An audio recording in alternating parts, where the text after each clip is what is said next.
আজকে বেরিয়ে পড়েছিলাম জয়রামবাটি কামারপুকুর যাওয়ার উদ্দেশ্যে। তো অনেক সকালে ঘুম থেকে উঠে স্নান টান করে রেডি হয়ে বেরিয়ে পড়েছিলাম 6:30টার সময়। বাঁকুড়ার রাস্তা দিয়ে এখন আমরা যাচ্ছি। প্রথমে যাব জয়রামবাটি, তারপরে যাব কামারপুকুর। তো মাঝখানে আমরা বনলতাতে একটু চা টিফিন করব, তারপরেই যাব। আজকে জয়রামবাটিতে গুরুদেব এসছেন, মহারাজজি, তার সঙ্গে দেখা করব, প্রণাম করব, তেনার দর্শন করব, মা শারদার কাছে একটু পুজো দেবো, ভোগ খাবো, তারপরে আমরা যাব কামারপুকুর। তো আমরা অনেকজনই গেছিলাম, তো এই 3টে গাড়ি গেছিল মোট। তো এখন আমরা এই গাড়িতে এখন যাচ্ছি সবাই মিলে, আর পেছনে আরও 2টো গাড়ি আসছে। তো এখন আমরা বনলতা হোটেলে দাঁড়াবো।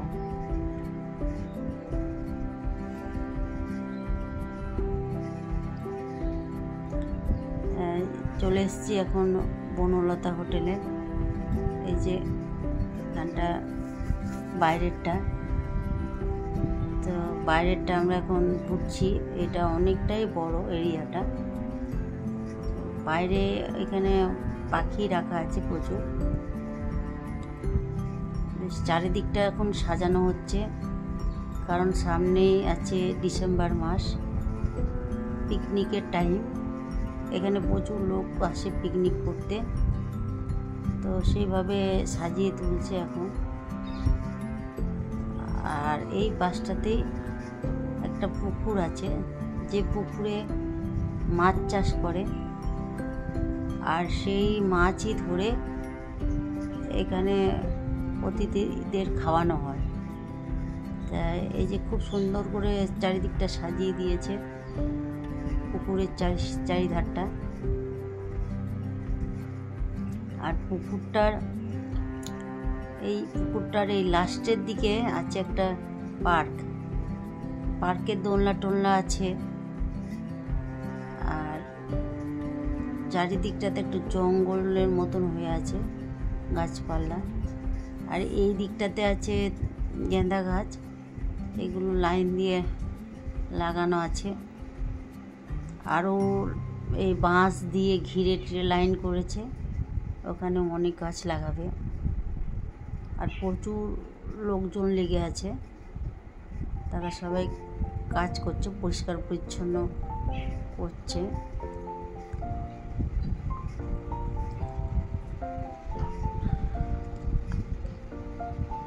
আর এই যে এই সাইডটাতে একটা বড় গেট করা আছে, আর এই গেটটা এখন বন্ধ, এখানে কাজ হচ্ছে ওদের, তাই এটা দিয়ে এখন ঢোকা যাবে না। তা ওই পাশের যে ঘরগুলো দেখা যাচ্ছে, সেইগুলোতে রাত্রি বাস করার জায়গা আছে। আর এই দিকটাতে আমরা ঢুকে পড়েছি। এটা অনেকটাই বড় এরিয়া, তাই এই সাইডে ঢুকে গেছি। এদিকটাই সবসময় ঢোকা যায়। এদিকে প্রচুর গাছপালা লাগিয়ে সাজানো হচ্ছে। আর এই পাশ দিয়েও অনেক, ভিতরটাতে অনেক রেস্টুরেন্ট করা আছে।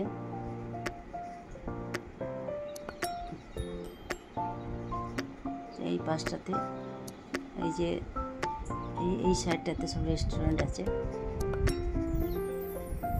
বেশ মনোরম পরিবেশ।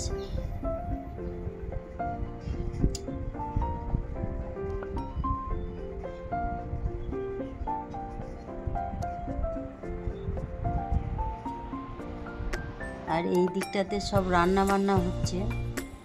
এখানকার যে সমস্ত লোকেরা কাজ করছে, অনেক মেয়ে অনেক ছেলে সব কাজ করছে, তো তাদের খাওয়ানো দাওয়ানোর ব্যবস্থা আছে এখানটাতে, সেই সবই রান্না হচ্ছে। আর আমরা এখন হেঁটে যাচ্ছি। আর আমার তো একটু গাছ দেখলেই আমার দেখতে ইচ্ছা করে যে কত রকম গাছ এখানে আছে। আর জিজ্ঞাসা করছি যে গাছ বিক্রি টিক্রি হয় কি না।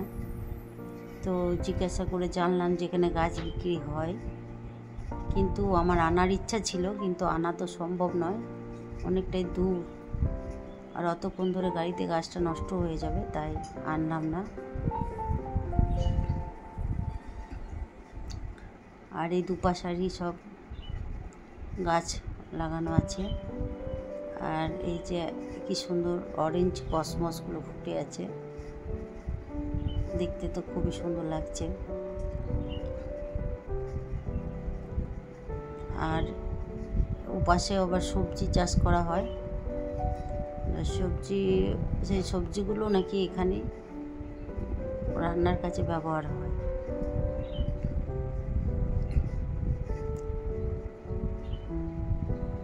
আর অনেক টেন্টও করা আছে, আশেপাশে অনেক টেন্ট করা আছে।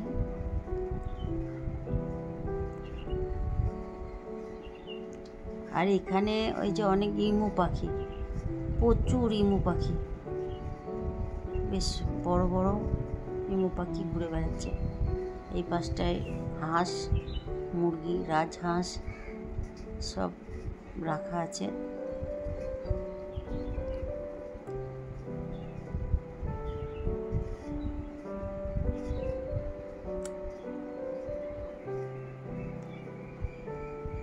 আর ওই পাশটাতে গোলাপ গাছ, আরও অনেক গাছ আছে।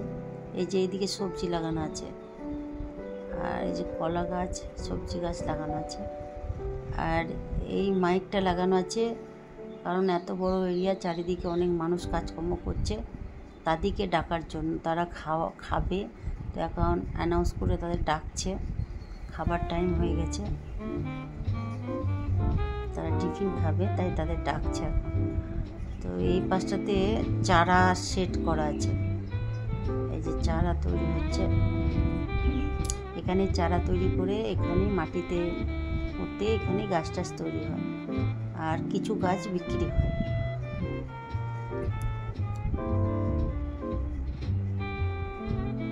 আর প্রচুর গোলাপ, এই প্রান্ত থেকে ও প্রান্ততে গোলাপ লাগানো আছে।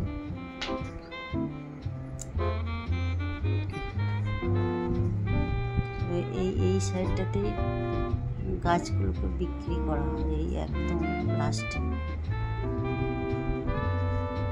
তো আমরা খোঁজ নিয়ে সেখানে গেছিলাম কত রকমের গাছ আছে আর গাছগুলোর দাম। এই যে এই সাইডে রাখা আছে, সেই বিক্রি করবার জন্য গাছগুলো এদিকে রাখানো আছে। তো আমরা এখন চলে এসেছি জয়রামবাটিতে। আর জয়রামবাটির ভিতরে কোনো রকম ভিডিও বা ফটো অ্যালাউ নেই, তাই সবটাই দেখাতে পারছি না। আর এই বাইরেরটাতে দোকান টোকান অনেক আছে,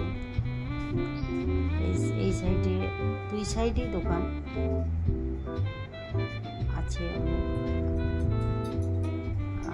আর এটা হচ্ছে একটা মা সারদা,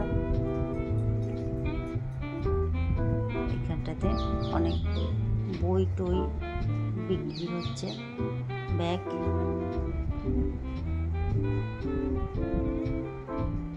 এই পাশটাতেই আছে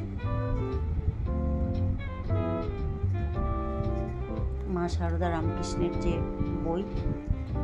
আর এখন আমরা এই লাইনে দাঁড়িয়ে পড়েছি, তো আগেই লাইনে দাঁড়াতে হয়, নয় অনেক ভিড়। তো লাইনে প্রায় 1 ঘন্টা মতো দাঁড়িয়েছিলাম। 11:30 থেকে এখানে খাওয়ানো দাওয়ানো চালু হয়, তো তার আগেই লাইনে দাঁড়িয়ে পড়েছিলাম, কিন্তু তাও ফার্স্ট ব্যাচে ঢুকতে পারিনি, আমরা সেকেন্ড ব্যাচে ঢুকেছিলাম। আর 11:30-এর মধ্যে এখানে কুপন কাটতে হয়, মানে তারপরে আর ভোগের কুপন পাওয়া যায় না। আমরা এদিকে লাইনে দাঁড়িয়ে আছি, আর ওপাশটায় ভোগ খাওয়ানো হচ্ছে।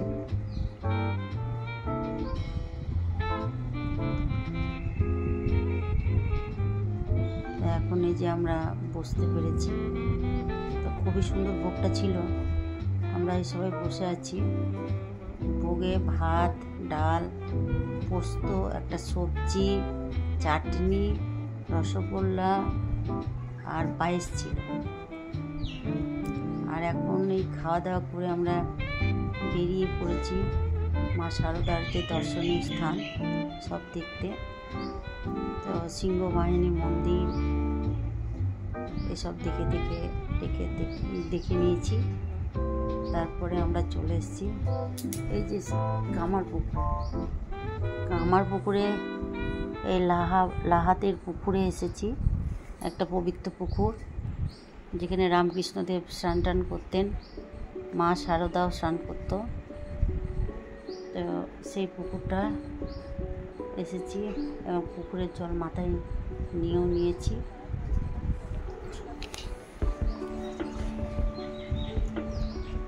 আর তারপরে চলে এসেছি জমিদারদের দুর্গা মন্দির আর বিষ্ণু মন্দির। এই যে বিষ্ণু মন্দির এসেছি এখন। এই বিষ্ণু মন্দিরে এসব মূর্তি করে সাজানো আছে। রামকৃষ্ণের অনেক কিছু বিশেষ বিশেষ জিনিস ফুটিয়ে তুলেছেন। রামকৃষ্ণের জন্ম, রামকৃষ্ণদেবের সাধু সেবা, তারপরে রামকৃষ্ণদেবের বিবাহ, এসব এখানে দেখানো হয়েছে।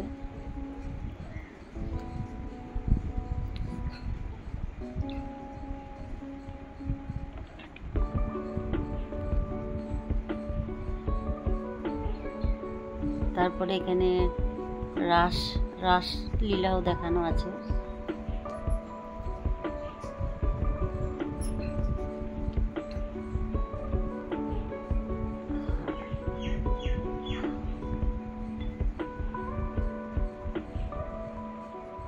আর এই যে দুর্গা মন্দির, এই দুর্গা মন্দিরের এখানটায় পাঠশালা।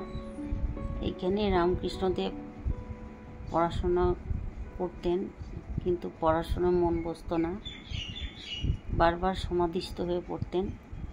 তো এই 56টা পিলার নিয়ে এই আগে চালাঘর ছিল, এখন টিন করে দেওয়া হয়েছে। আর এই যে উপরটাতে আগেকার দিনে সব ছবি চেটানো আছে। তো আমরা এখন সব দেখে টেকে বাড়ি যাওয়ার উদ্দেশ্যে বেরিয়ে পড়েছি। আর এই হোটেলটায় রাত্রিবেলায় খাওয়া দাওয়া করেছিলাম, তো সেটা একটু দেখাচ্ছে। এটা বাঁকুড়া বরচড়া এই রেস্টুরেন্টটা। এই রেস্টুরেন্টের খাবার দাবার খুব সুন্দর। এখানে খাওয়া দাওয়া করে আমরা বাড়ি ফিরেছিলাম। আর এই পেট্রোল পাম্পে তেলও ভরে নিয়েছিলাম গাড়ি। তারপরে বাড়ি ফিরেছিলাম। এখন শেষ করছি। নমস্কার।